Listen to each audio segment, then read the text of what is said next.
Minister, welcome to Bloomberg. Good to see you. Last year you had a record year. 100 million tourists came to the kingdom. But we have an ongoing level of tension and conflict in the region. Has that impacted your numbers? Do you think that you can still make 100 million tourists this year with the level of tension in the region? Thank you very much for having me. Last year was a very strong year for the Kingdom of Saudi Arabia.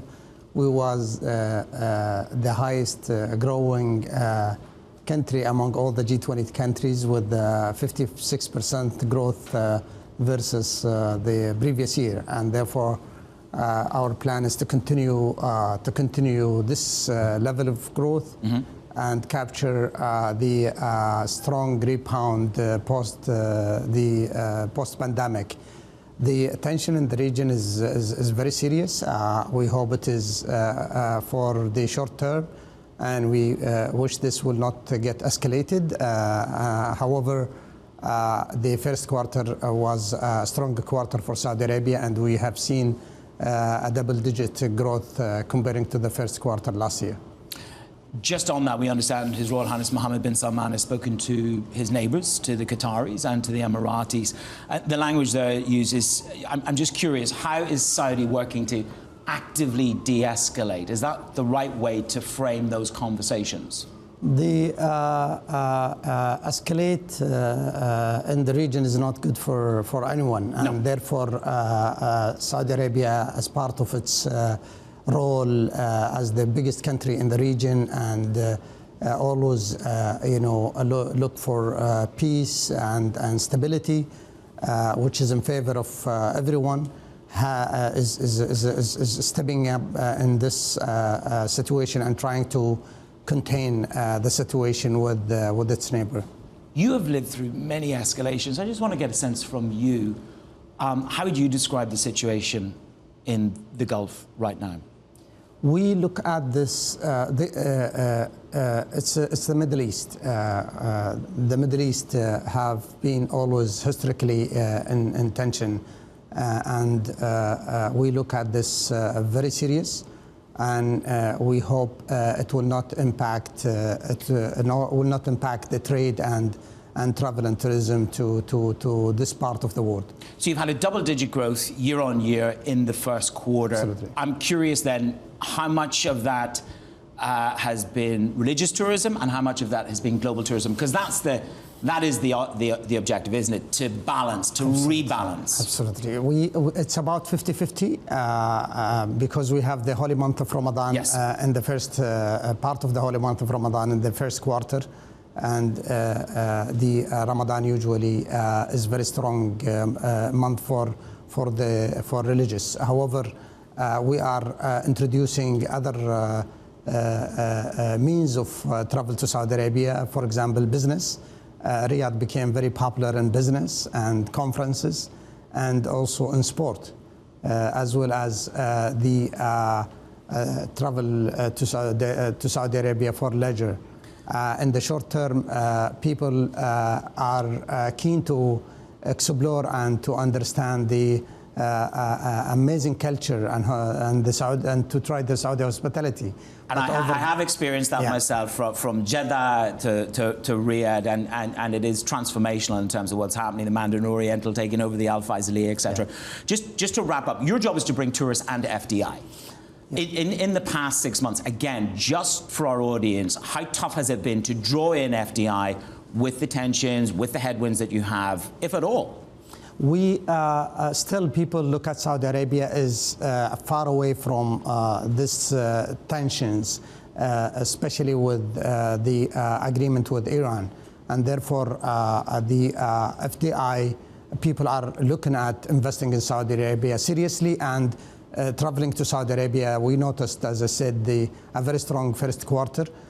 We are monitoring the situation closely to just make sure that the second quarter and the short term will not be impacted. However, over the mid and long term, we are very optimistic. I mean, you've got some phenomenal events coming up. Expo 2030, World Cup 2034, the Asia Winter Games. How confident is your ministry that you are still the #1 priority for getting capital from PIF and from the government? Because those priorities, they are changing. Are you top of the bill? Absolutely. The travel and tourism sector is among the most important Vision 2030 sectors. And therefore, we started investing. The government announced investing more than $800 billion in the sector, building new destinations, future destinations like Neom, Red Sea, Dir'iyah, and Qiddiya. And the private sector, also supported by the Tourism Development Fund, is putting a lot of investment in building new hotels and new experiences. What is the number one incentive that you're going to offer for FDI coming in? You've talked about an easing of the regulation. Make that come alive. What does that mean? Is that incentives? Is that grants? Is that regulation? Just demystify that for me. All the above. We are trying to make Saudi Arabia the easiest to do business and the most cost efficient to do business, and therefore we look into all the investment cycle, and we make sure that we are adding value to every step to make sure that investing in Saudi Arabia is attractive and rewarding. You're also on the board of PIF. I was in Miami a couple of weeks ago listening to Yasser Al-Rumayyan on the stage. He said $70 billion is what we're going to invest. Have you got solid commitment from the PIF for your priorities, which is Expo, which is World Cup, relative to the global ambitions of PIF? Where do you rank in Yasser Al-Rumayyan's list? Oh, definitely. PIF announced investing more than $800 billion in the sector. Do you think he'll hold good to that? Oh, absolutely. We are building and we are launching new resorts. For example, the St. Regis and the Six Senses at the Red Sea, and Sindara, which is a complete island with an amazing offering, will be launched in late this year. Look, it caught the zeitgeist when I lived in the region, and since I've come to live here. The Line, Neom, etc. Exceptionally ambitious projects, which to a certain extent have got to be recalibrated. The question that goes through our audience's mind is, how are you going to pay for those? It can't all be PIF. So what is the vehicle? Is it debt and more debt to finance Neom, to finance the Line?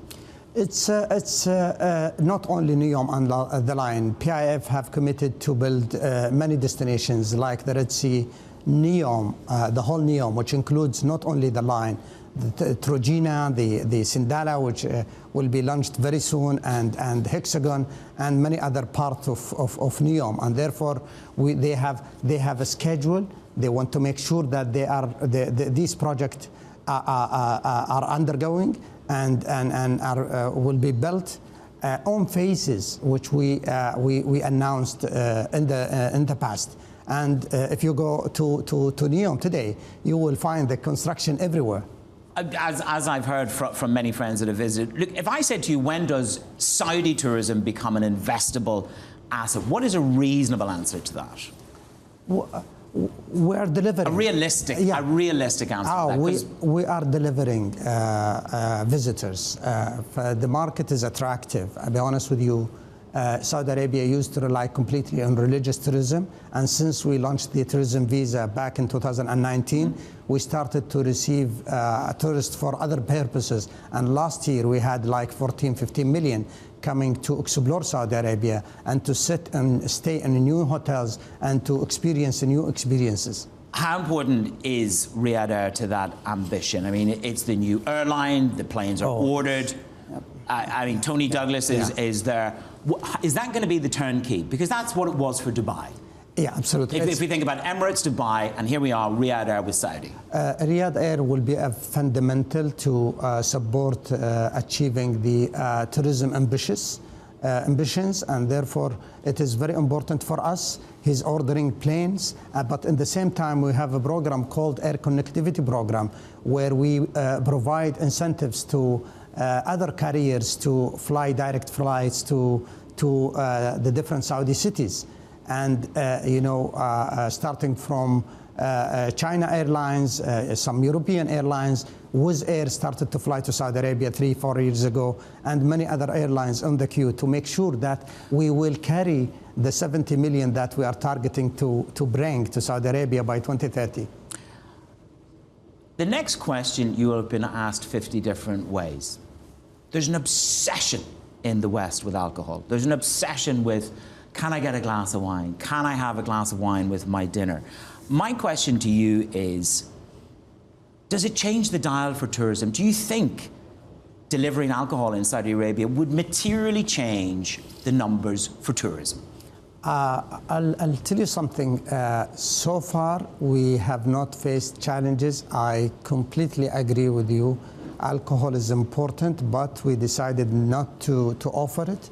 And so far, people are coming, exploring Saudi Arabia, coming for business, coming for leisure, coming for religious reasons, and they have not complained. They are enjoying other offerings like the food, the retail, the Saudi hospitality, the culture, and I hope it will continue with this, you know. I haven't made it to Alula yet, but I will. My final question to you would be this: I know you do data searches. I know that you investigate this topic very well. If the data changes and the data says to you, you can materially compete with Dubai and others in the region if you provided access to alcohol, would you?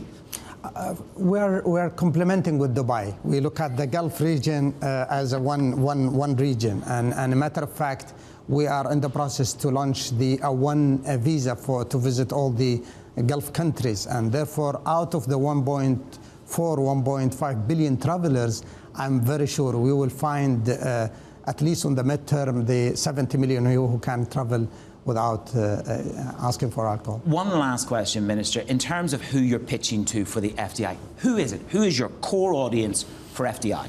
You know, investors who are seeking a good return with a low risk commitment from the government. I'm a banker, and I know, you know return on equity. Absolutely, and therefore we give them access to funding and debt, and we give them access to land and incentives, and therefore we have so far seen a lot of investors coming. For example, we have one Four Seasons for about 3 decades. We signed already to build a new 5 Four Seasons in the kingdom, and Amman and other hotel operators, which will enrich the offering to the visitors visiting Saudi Arabia. Minister, thank you for joining us today at Bloomberg. Thank you very much. Pleasure.